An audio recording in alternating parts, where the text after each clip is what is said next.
దేవుని ప్రియులకు ఉదయకాల శుభాలు. ఈ ఉదయకాలం ఒక చిన్న తలంపు మనం ఆలోచించేద్దాం. అదేమిటంటే, పాపిని అని పిలువబడ్డానికి ఇష్టపడే వ్యక్తులు ఈ లోకంలో ఎవరో కనిపించరు. కానీ బైబిల్లో ఒక వ్యక్తికి మనకు కనిపిస్తున్నాడు. పాపిని అని పిలువబడ్డమే కాదు, నేను పాపులందరిలో మొదటివాడిని అని చెప్పుచూ ఉన్నాడు. పరిశుద్ధ గ్రంథం బైబిల్లో తిమోతికి రాసిన మొదటి పత్రిక 16లో ఇలా ఉంది: ఆయనను నిత్యజీవము నిమిత్తము తనకు విశ్వసింపబో వారికి నేను మాదిరిగా ఉండులాగున యేసుక్రీస్తు తన పూర్ణమైన దీర్ఘశాంతము ఆ ప్రధాన పాపినైన నాయందు కనుపరుచున్నట్లు నేను కనికరింపబడి తిని అంటున్నాడు. నేను ప్రధాన పాపిని అంటున్నాడు. పై వచనం మనం చూసినట్లయితే పాపులలో నేను ప్రధానుడను అని చెప్పుచున్నాడు. ప్రియులారా, ఒక వ్యక్తి నేను పాపిని అని పిలువబడ్డానికి ఇష్టపడ్డు. అయితే ఎవరు అలా ఇష్టపడతారు అని అంటే, తగ్గింపు మనసు కలిగినటువంటి వారు, తగ్గింపు స్వభావం కలిగిన వారు నేను పాపిని కదా అనే విషయాన్ని గుర్తించుకుంటారు.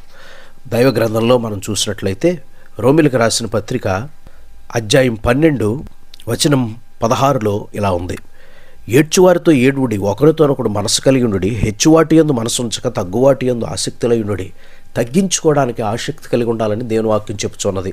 ఒక వ్యక్తి నేను పాపిని అని పిలువబడుతున్నాడంటే ఎంత తగ్గించుకుంటున్నాడో అర్థం చేసుకోండి. హెచ్చువాటి యందు మనసు ఉంచొద్దని దేవుని వాక్యం చెప్పుచున్నది. అంతేకాదు, దేవుని యొక్క వాక్యంలో మనం చూసినట్లయితే కొరింథీయులకు రాసిన మొదటి పత్రిక అధ్యాయం 15లో 9వ వచనంలో ఇలా ఉంది: ఏలయనగా నేను అపోస్తులందరిలో తక్కువ వాడను, దేవుని సంఘమును హింసించినందున అపోస్తులు అనబడుటకు యోగ్యుడను కాను అంటున్నాడు. చూడండి, దేవుని వాక్యంలో మనం చూసినట్లయితే అతడు పాపులలో ప్రధానుడను అని చెప్పుచు అపోస్తులందరిలోనూ కూడా నేను తక్కువ వాడను, దేవుని సంఘమును హింసించినందున అపోస్తులు అనబడుటకు యోగ్యుడనే కాను అంటున్నాడు.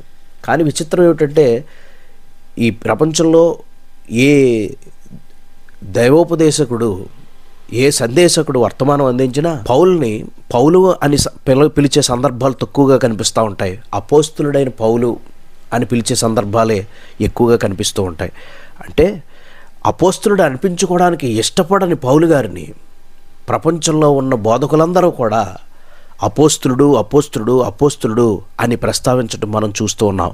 అంటే మనం ఏది వద్దనుకుంటామో, మనం ఏ విషయంలో తగ్గించుకుంటామో దేవుడు మనల్ని అక్కడ హెచ్చిస్తాడు అనే విషయాన్ని మీరు అర్థం చేసుకోవాలి ఉదయకాలం. కనుక పాపిని అని పిలువబడ్డానికి ఇష్టపడని ప్రజలు కనిపిస్తున్న ఈ లోకంలో నేను పాపిని అని చెప్పుకున్న వాడిని దేవుడు నీతిమంతుడిగా చేశాడు. దేవుడు గొప్పవాడిగా చేశాడు. వారిని దేవుడు హెచ్చించాడు.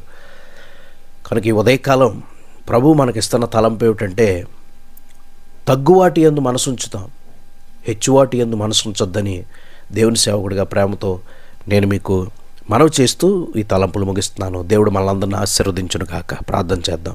ప్రేమగల తండ్రి, ఉదయకాలం ఇచ్చిన శ్రేష్టమైన తలంపులకి స్తోత్రాలు. దీవించండి. విన్న తలంపులు మాలో ఫలింపు చేయండి.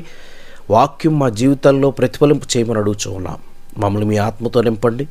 మా దేశ నాయకులు, రాష్ట్రం, ప్రభుత్వం పాడిన పంటను దీవించి ఈ దినం మేము చేసి ప్రతి పనిలో తోడుకోండి. బలహీనలు బాగు చేయండి, వ్యాధులు స్వస్థపరచండి. మేము మా జీవితంలో మొదటి స్థానం మీకు ఇవ్వడానికి వాక్యం, ప్రార్థన, పరిశుద్ధ, ప్రేమ కలిగి ముందుకు సాగే భాగ్యమును దయచేయమని, మరి ముఖ్యముగా మా పొరుగు ప్రాంతము విజయవాడ ప్రాంతాన్ని దయచేసి కనికరించి, ప్రభువా, వరదలలో తినుటకు ఆహారము లేక, జీవించుటకు గృహములు లేక, తమ వారిని కోల్పోయి కన్నీటి సముద్రంలో ఉన్నటువంటి ప్రతి ఒక్కరిని మీరు దర్శించి ఓదార్పుని, ధైర్యమునిచ్చి, అయా వాగులు వంకలు నా తండ్రి, అలాగే నా తండ్రి డ్యామ్స్ ఇగో పొంగి పొర్లుచూ ఉంటుండగా దయచేసి నీ కనికరగల హస్తము, నీ కనికరగల చూపు ఈ ప్రాంతాల మీద ఉంచి ప్రభువా, దయచేసి నీటిని స్వాధీనంలో ఉంచి వరదలను, ఉద్రిక్తతను తగ్గించి జీవనానికి అనుకూలంగా ప్రాంతాలను మార్చమని అడుగుచు దయచేసి కనికరించమని, ఈ ప్రార్థన అంగీకరించి ప్రతిఫలం ఇమ్మని యేసుక్రీస్తు నామములో ఈ ప్రార్థన అడుగుచున్నాము తండ్రి. ఆమేన్. ఇప్పుడు మన తండ్రి దేవుని కృపయు, కుమారుడైన క్రీస్తు ప్రేమ, పరిశుద్ధాత్మ దేవుని యొక్క సహవాసం సన్నిధి చేరిన మనకు, మన కుటుంబాలకి ఆ మహాదేవుని కృప సదా తోడే నడిపించును గాక. ఆమేన్. ఆమేన్. God bless you.